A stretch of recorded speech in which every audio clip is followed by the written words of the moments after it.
That's what's going on with the luxury brands recently. The fashion industry has carved out many successful female entrepreneurs and business leaders. And as their careers develop, they're using their voices to inspire and help other women pursue a better life. I spoke earlier to founder and CEO of American fashion label Tory Burch, who shared with us her views on some of the hottest issues in the U.S. We've seen some political trends of deglobalization these days.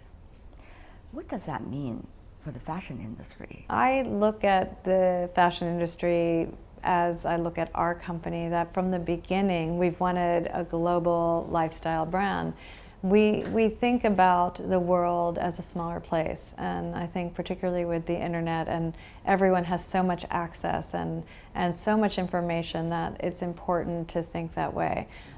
Different markets are more relevant for us than others. That said, we want to build the brand globally in a way that it feels good, and our China business resembles what we're doing in the United States. When it gets too segmented, that's when I think it's a problem. This whole concept of omni-channel is important, and particularly with e-commerce. I mean, e-commerce will be interesting to see for a brand like ours or a luxury brand how it unfolds. I think it will, but it will take some time. You have decided to give your employee a presidential election day voting break, as you said, give them the time to go and cast their solemn vote. Why is that? Well, I think if you look at Europe, voting is on a Sunday. When you look at the States and different places, Australia, it's compulsory. There's certain things that happened and decisions were made based on a different time in history. It was based on the agriculture trade is when they picked a Tuesday. That's right. So it was never updated, and I really believe that having 52% of America vote in an election is dangerous. And I think that if people want to have a voice in our future, they need to step up and vote. And a question that I thought would be an interesting thing to pose is, are you a voter? What about the other fashion designers who follow your examples or practice? I think it's exciting. I mean, I wrote my first op-ed in the Wall Street Journal, and it seems, you know, I didn't know how people would take it or not. We've had great traction, whether it's Fortune 500 companies, startups, other fashion brands. I mean, for us to make a difference would be a great thing. I don't think it's telling them to vote one way or another. I think it's really just giving them some ideas on how to do it. It's complicated when you have retail. Are you afraid that people will say, Tory Burch, she's political? No, I'm not. I hope they would say... Why not? Everybody's afraid. It seems, for example, those in the Hollywood, they're afraid people are putting a brand on their forehead saying she or she is political.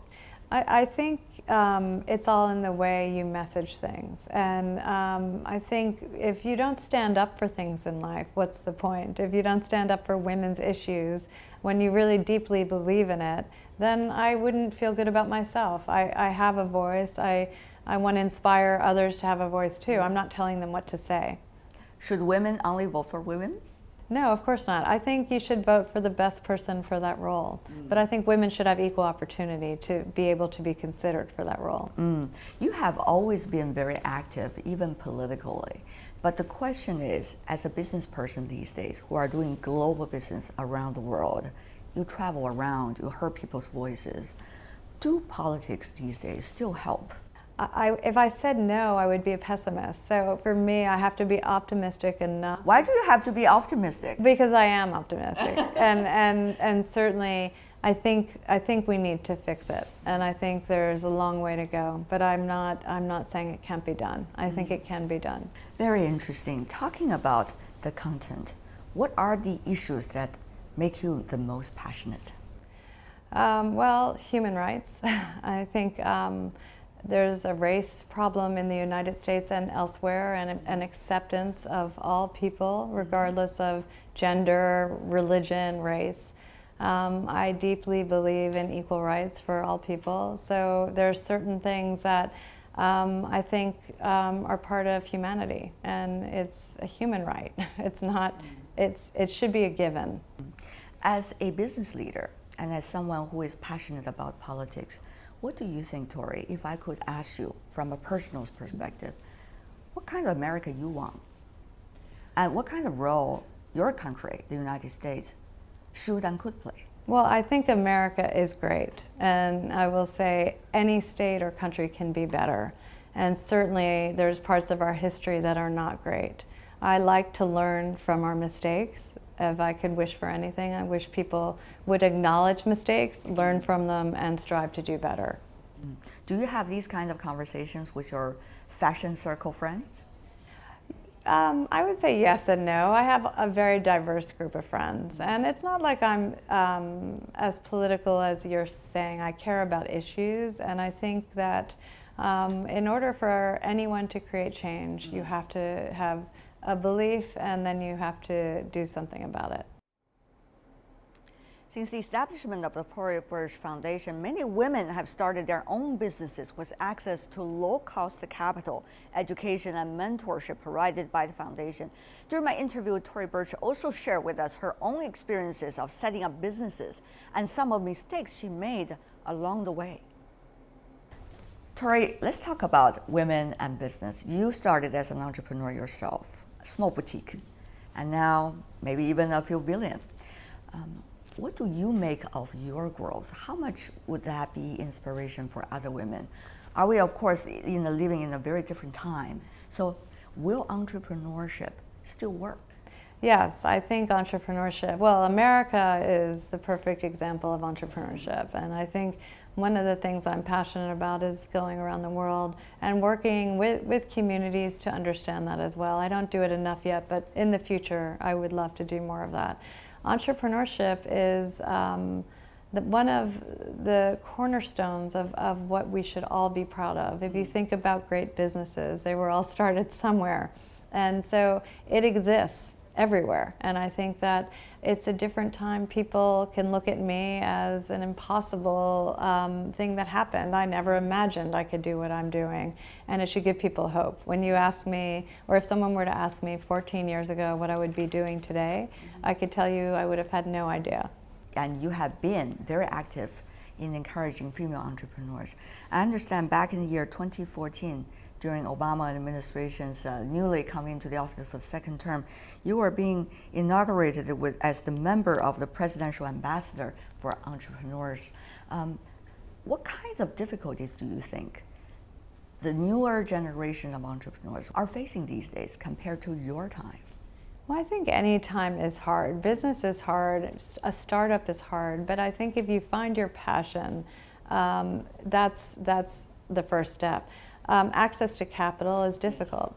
For women, it's a proven fact. Women have a harder time getting access to capital. There's a lot that can be done to improve that, and certainly our foundation, that is our goal, is to be the go-to source for women to get access to low-cost capital, to get mentoring and education, and then also to learn about different issues in business on our website. It's torybirchfoundation.org, and I think there's a lot of information that can help people. If we could set up a community that teaches women how to mentor each other, peer-to-peer mentorship, it would be a wonderful thing. Some of the entrepreneurs who told me, particularly philanthropists, that they thought at the very beginning was about giving out money, giving the wealth away and support people for their better cause. But later they found there's a tremendous amount of work to make sure the money will be given to the right people, for the right projects, at the right time, for the right cause. Yes. So what does that mean to you? It sounds very familiar. I think our partnership with Bank of America, one of the challenges was that they said we could give $20 million out in the first 2 years, and we thought, wow, that's easy. And really what we learned is that we did have to find the right women and the right cycle of their business at the right time. How did you find? A lot of work. Do your research? Well, working. Give me some examples. Well, we work with local community lenders, CDFIs. And it's a lot of vetting, a lot of work that my team did and Bank of America's team, and really finding businesses that have validity, businesses that could scale, businesses that had a trajectory that could really use the loan. Women pay back their loans. That's a They great do. thing. They do. So I think it was vetting. We have given out over $22 million in the last 2 years, and we're averaging over $1 million a month. So, are there some fresh examples you're best impressed with? well, we just had our fellowship program. The winner is a woman that started a chocolate factory because her mom was sick and her mom had taught her to make chocolate bars, and she was out of Maine. It turns out that she had a great company, a great idea. The whole state of Maine got behind her. Bixby Bars is its name. Then there's a woman who actually consults on getting diversity into companies. There's so many different kinds of companies. The one thing that is very similar, they're all inspiring. These women are talented, they're smart, and they are often holding down 2 jobs, single mothers, and they're getting it done. Do women really support women? I do. I have a deep feeling that women do support women. I remember there was a saying by the former Secretary. By Milan Verveer, or was it Hillary Clinton? I think it was in her administration. Yeah. She said there's a special place in hell in which women don't support women. Yes. It's a great saying. I hope that part of hell is not very big. Yeah, exactly. I'm sure, hopefully we won't find out about that. We wouldn't, with what you have been doing. You started with a small boutique. Your business grows, as we mentioned earlier. You also did a restructuring, large scale, recently, and that made your company grow even faster.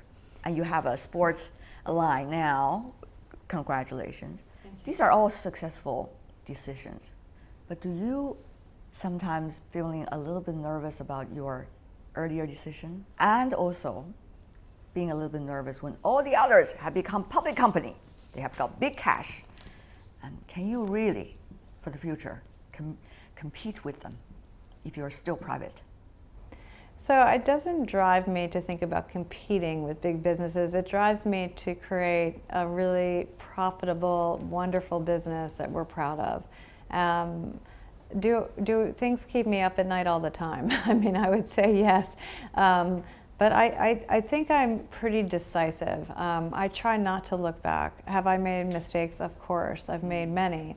I think that the important thing is to learn from them and really try not to repeat them. What is the biggest one you have done? When I keep people in the wrong positions, and I realize that a loyalty is actually disloyal to the whole company. You know, when I'm trying to do the right thing for someone, it affects everyone around them, and it could actually be very harmful.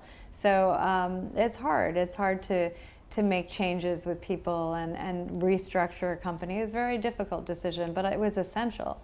And it was actually, I was thinking about it before I saw the macro environment changing, and I knew that I had a Herculean event ahead. And so that's daunting, but I knew that it had to be done. I'm not a fashion insider, but when I, as an outsider, look at the latest fashion trends, it seems to me brands are nervous. The biggest brands, I mean. They want to be viewed as so-called updated. They want to be viewed as trendy, quote unquote. And sometimes, to me, it seems they have lost some of their previous personalities. Any advice to us and to yourself? And to myself. Yes. I think to jump on that nervous wagon is a mistake. That said, you will be nervous, but to just try to generate things. Change it for change Change it. Try to be something you're not because something's working in the market. Looking at last year's sales and trying to replicate that for next year, it doesn't work. And we've been there and we've done it ourselves. So I've learned from experience. We don't want to be just big for big's sake. We want to have the right growth. We want to be relevant, of course, but we're not just thinking about trend. I like the idea of women wearing our pieces for years. So for me, it's about product and our customer and just designing the best possible product and really believing in it. I talk to our team about buying less and believing in it more. Very interesting, a slogan over there. Thank you so much, Thank Tory, you. for being with us. Thank All the best. Thank you. Thank you. All the Really best to appreciate you. it.